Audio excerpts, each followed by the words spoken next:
Hi, I'm Tracy Sofra and welcome to the Women of Wealth podcast. So today I'm going to be talking about how to avoid impulse buying. And impulse buying happens certain times of the year, particularly around Christmas and maybe around New Year's or maybe around, Easter time, possibly, potentially. But let's face it, we live in a world where there's constant sales, constant bombardment of 30%, 20%, all of these sorts of things that are made to entice us. So let me talk into that a little bit and let's get started, right? So as we know, the most expensive time of the year is around and funnily enough, I'm just going to say this, today I'm recording this on Black Friday, right? So it is on, it is massive. And I actually went on to Chemist Warehouse's website to see if they stocked a certain perfume for a present that I need to buy. And it actually said, I'm going to have to wait 12 minutes because I couldn't even log on to the website because of the Black Friday sales. So I've never experienced that before. So obviously it's going off. You got to be prepared because you're being bombarded with emails, discount offers. All of us are experiencing this through obviously our emails and then, on our feeds, on our mobile phones. So discount offers, tons of messages that are there to tempt you. And recently I've been getting this. If you're anything like me and you've gone on a website and you've had a bit of a look, you're sort of like, I don't want to buy, but let me have a look what there is. You've had a look at a couple of things. Then you get an email saying, did you miss something, Tracy? And it's like, oh my God, they're tracking me and they know what I'm doing. And they're continuously enticing you to say, hey, you've had a look. Are you sure you didn't want to buy something? So they're getting really, really clever with the messages and the tempting to buy more than you need. All right. So fortunately, you're following this podcast, the Women of Wealth podcast, and I'm here to help you take control of that impulse spending. And we are all human, by the way, so don't beat yourself up. It's all good. But we need to be aware. We need to be mindful during what we call the holiday season. So let me share a couple of tips with you to help you stop impulse buying and how to use your money wisely. Let's talk about that a little bit. So the first thing about impulse buying is temptation. Okay, so temptation is always there. And as I mentioned, we are human. And it might be, the advertising during this period of time where they are pulling out all stops to get you to buy. So avoiding temptation is possible, okay? It's not impossible, but here's one of the things that you could do, all right? So I'm going to give you a couple of tips. Unsubscribe to email lists. What I've found over the years is anything that's been of interest, I've subscribed to it. And then you get busy, so you just keep deleting instead of unsubscribing. So actually go in there and start unsubscribing, because if it doesn't hit your inbox, you're not tempted, it's not front of mind, and really you do forget about all of these other websites and other opportunities where you could be spending money. If you choose to utilize some discount offers through this period of time, and just on that, it is great during the holiday season to get discounts because you're going to be buying Christmas presents anyway. So, or any kind of present, depending on how you celebrate the holidays. But it's great to get a discount, obviously. So if you choose to utilize that, another way to do that is, I believe, you can either set up a separate email, but I'm not sure you need to do that. I think you can get your email to recognize these type of messages that come into your inbox, and they can be siphoned away in a separate folder so that you're not skimming through it all of the time, and that you can go and focus on that just on itself. Okay, so it collects all the sales information and you don't have to see it on a daily basis. Also, it allows you to kind of just compartmentalize it, have a look at it at a separate time. The other thing you want to be doing is you want to make sure you're avoiding casual browsing, that kind of casual looking around type thing in stores and shopping centres and malls, because you see stuff and you think, oh yeah, I might just get that, or that was 20% off, I might just get that. If you don't need it, you don't buy it, yeah? But avoiding those temptations will really, really help you. So instead, instead of doing things like casually browsing, focus on doing something else, going for a walk or, I don't know, whatever you enjoy doing, reading a book, relaxing a little bit, spending time with family. Focus on other activities rather than focusing on what the bombardment is really all about. Okay, tip number 2, create a shopping list, a holiday shopping list. So having a list can help you stay focused. So if you get your list, it's like any other list. It's like a to-do list on a daily basis.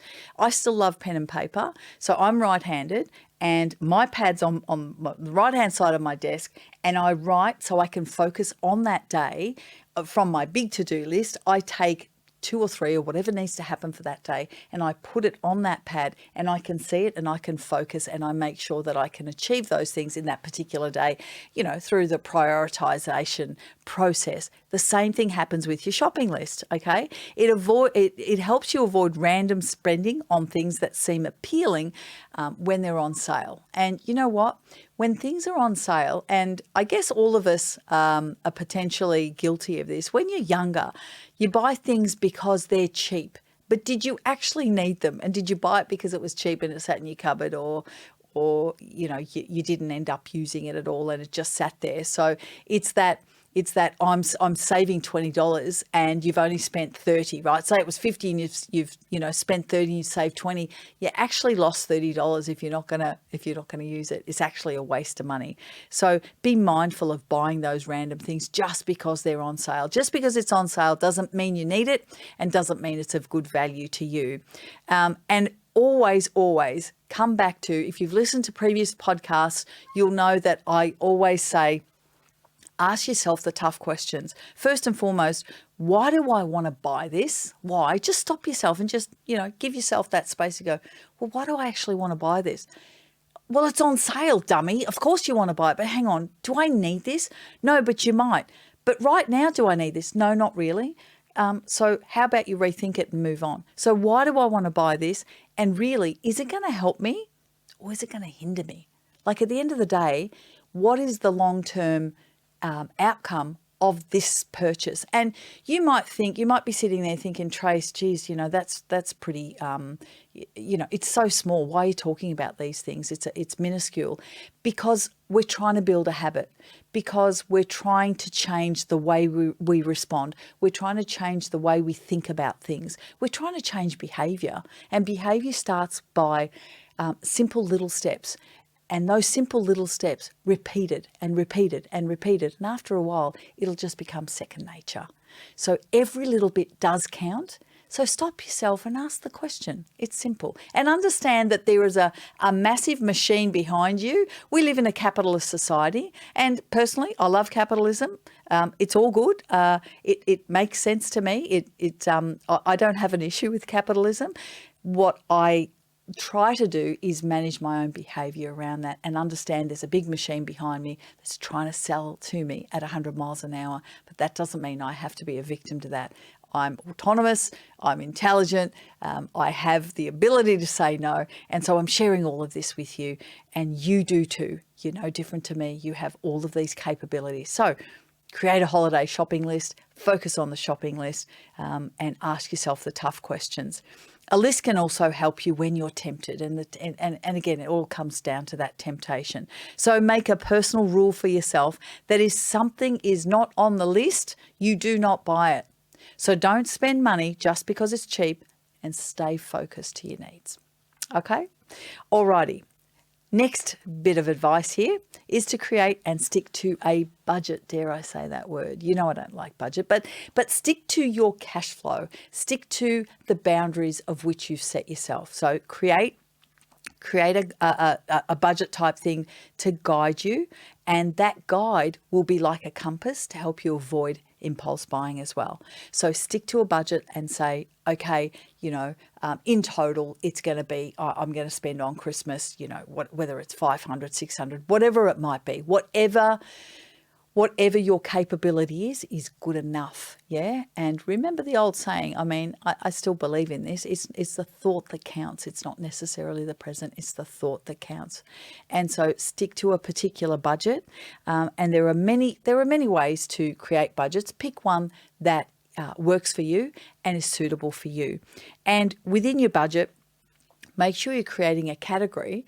When we do budgeting with a lot of clients, and when we teach budgeting in our financial confidence program, in our money mentor program, and also, so we have 3 programs: the financial confidence program, we have the money mentor program, and we also have the 12 pillars of prosperity. In each one of those, we teach that within the budget that you're setting, that there is a category for holiday spending. There is a category for, birthdays, holidays, those sorts of things. Make sure you're allowing for this in your budget, because it is part of your life. Yeah. So setting money aside, especially for buying gifts or even holiday treats for yourself, it can help you curb that spending and allows your budget to have that in there, and away you go. So it's not out of the ordinary, and you've allowed for that. And you know that within that budget, you can go away and do that shopping guilt-free. Yeah. And the temptation will be curbed by that as well. Tip number 4, limit your cash and credit. So this time of the year, there's lots of parties, lots of events to attend. And so therefore you're going to bars and restaurants and all those sorts of things. By the way, you don't have to say yes to everything, but it is a lovely time of the year to be able to socialize and see everyone. So with this constant socializing, it's easy to tap the card, isn't it? And card tapping is so easy because there's no exchange of cash, cold hard cash in your hands, and saying, I'll just tap it and I'll worry about that later. Instead of racking up credit card debt all the time, what about switching to cash when you're going out? And you'll find, and I know I've spoken about this previously in my podcasts, you'll find that parting with cash is so much harder when you're taking out those notes and going, oh my God, like 50, 60, whatever it might be, is a lot harder. And it's a lot more tangible rather than tap. So try using cash. That may help, using cash when you go out, because cash does help control your spending and makes you more selective about your purchases as well. Again, it's the simple act of actually parting with that cold hard cash, that tangible money, because you can see it and you can see it coming out of your wallet. Tip number 5, stay off social media. Social media is now more about product placement and influence rather than connecting with friends. I think it started off with connecting with friends and socializing, but it is now a place where you're constantly being sold to. You'll be exposed to tons and tons of ads. Have you found that you go on to certain articles and you're trying to read the article, and in between the article there are constant ads? I find it so annoying. I didn't ask for the ad. I just want to read the article, please. But there it is. You'll be exposed to tons of ads. And even if you're not just using it to see how your loved ones are, you're going to be exposed to ads. So what I would suggest is that you want to avoid that temptation. So try doing a social media detox until after the holidays. And if you can't do that, try and limit some time in there, but because that is really, really going to heighten the temptation. Because you'll be less exposed to ads and less tempted to make more impulse purchases. And also probably all those influencers and all those people that are looking beautiful with all the latest stuff. And, depending on what sort of person you are, you may be tempted. You just want to protect yourself. It's really a form of self-preservation and protection, and avoid all of those temptations. How about you remind yourself of your goals? I love this one. And I speak about goals all the time. Goals are really important because goals are things that it kind of creates that it solidifies what you want. It creates that clarity of purpose of what you want. It documents it so you're really clear on the goal and what you want to achieve. And, your goal might be to save up for a house or retire early or a holiday next year, whatever it may be. But to reach your goals, you want to be controlling your spending, because it all comes down to money, doesn't it? So refocus back on those goals. What were they? How important were they? They require some money input, some cash input to make them successful and for you to be able to achieve them.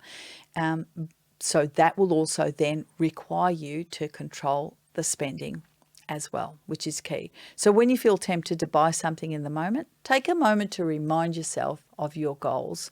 And if they are sticky goals, remember I spoke about in previous podcasts, I've spoken about value-based goals. What does that mean? Knowing what you value, what's important to you, what are your non-negotiables, and what makes you tick. When you set goals based on that, and that is pretty much who you are, that is the barometer in which those values are the guiding light in how you conduct yourself in your life. If you set goals based on that, your goals are going to be sticky goals. You're not going to want to give them up. So when the temptation like this overspending comes up, if you remind yourself of how important that goal is, you'll be like, actually, no, that goal is really important to me. I don't need this thing because it's 30% off. It's tempting. Everybody loves a bargain. Let's face it. I'm no different. I'm human like everyone else. Who doesn't love a bargain? But at the end of the day, when you stop and give yourself a moment to digest and realize what is really important, the temptation kind of dwindles away, particularly when you remind yourself of the goal.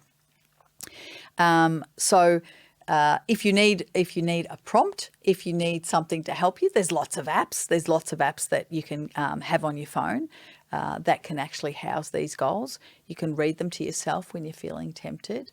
You can even do things like, this might sound a bit weird or cliche, but you can also have a screenshot and it can be on your phone, like your top 3 goals, as a constant reminder. We live in a world where we are busy. There's limited space between one to-do from another to-do. It's sort of, it feels like it's just running into each other.